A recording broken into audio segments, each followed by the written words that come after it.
Today let's understand OOPS concept, Object Oriented Programming. మనకి ఇందులో 6 main concepts ఉంటాయి. First concept class, object, encapsulation, inheritance and polymorphism, finally abstraction.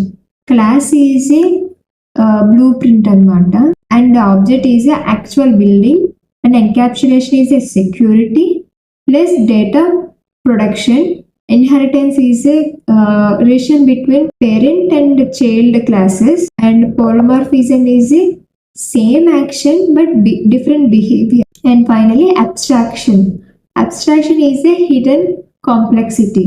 ఒక simple example, మనం అమెజాన్లో కానీ మిత్రాలో కానీ ఆర్ ఫ్లిప్కార్ట్లో కానీ మనం చెక్ చేస్తున్నప్పుడు సో మనకు కొన్ని ఐకాన్స్ వస్తాయి.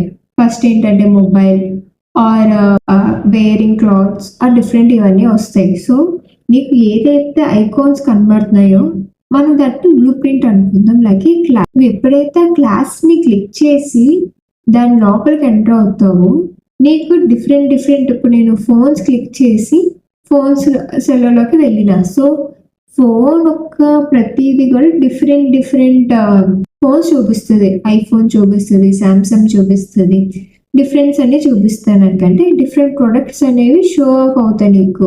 అండ్ ఆ డిఫరెంట్ అనేది యాక్చువల్ బిల్డింగ్ అనమాట. This is called a object. అంటే ఇక్కడ మనకి మెయిన్ జరుగుతుంది, ముందు ఏం జరుగుతుంది, ఒక బ్లూ ప్రింట్ నీకు చూపిస్తున్నారు, చేసి ఎంటర్ అవుతున్నాము, that is called a object. ఇప్పుడు నేను ఒక ఫోన్ అనేది ఆర్డర్ చేద్దాం అనుకుంటున్నా, ఫోన్ ఆర్డర్ చేద్దామని చెప్పి లోపలికి ఎంటర్ అవుతున్నాను. నేను లోపలికి ఎంటర్ అయినప్పుడు నా కార్ డీటెయిల్స్ లేదా నా ఇన్ఫర్మేషన్ అన్ని కూడా నేను ఇవ్వాలి. సో ఇక్కడ ఏమవుతుందంటే ఎన్క్రిప్షన్ అనేది చాలా కీ రోల్ అనేది ప్లే చేస్తుంది. Encryption hide your data, like security and data production అనేది ఈ ఎన్క్రిప్షన్లో చాలా ఉంటుంది. అండ్ నెక్స్ట్ వచ్చేసరికి ఇన్హెరిటెన్స్ ఎలా అంటే, ఇప్పుడు కస్టమర్ నాకు లాగిన్ క్రెడెన్షియల్ ఒకటి ఉంటుంది, అండ్ నెక్స్ట్ డెలివరీ బాయ్ కూడా లాగిన్ క్రెడెన్షియల్స్ ఉంటాయి, సెల్లర్ అయితే సెల్లర్ క్రెడెన్షియల్స్ కూడా ఉంటాయి. సో మీ ముగ్గురం కూడా ఏం యూజ్ చేసుకుంటాం అంటే లాగిన్ క్రెడెన్షియల్స్ యూజ్ చేసుకుంటున్నాం. తీసుకోవాలి ఇన్హెరిటెన్స్. పాలిమార్ఫిజం వచ్చేసరికి ఇక్కడ మాకు ముగ్గురికి లాగిన్ క్రెడెన్షియల్స్ అనేవి ఉంటాయి, బట్ డిఫరెన్స్ ఎక్కడ వస్తుంది, మాకున్న రోల్స్లో డిఫరెంట్ వస్తుంది. నాకు వచ్చేసరికి కస్టమర్ వస్తుంది, అండ్ డెలివరీ బాయ్కి వచ్చేసరికి డెలివరీ బాయ్ అని చెప్పేసి తనకి రోల్ వస్తుంది. రెండింటి స్వాప్ అవ్వ కాబట్టి polymorphism is a same action but different behaviour కలిగి ఉంటుంది. నెక్స్ట్ అబ్స్ట్రాక్షన్ ఏంటంటే కాంప్లెక్సిటీని హైడ్ చేయడం.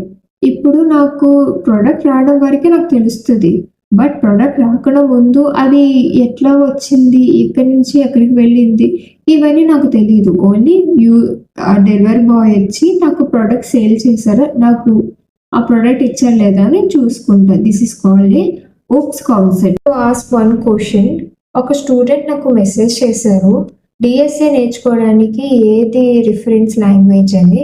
సో ఈ డౌట్ మీకు కూడా సేమ్ ఉంటే ప్లీజ్ కామెంట్ మీ. నేను మళ్ళీ ఇంకొక డీటెయిల్గా ఎక్స్ప్లెయిన్ చేస్తే ఇంకొక రీల్ చేస్తాను.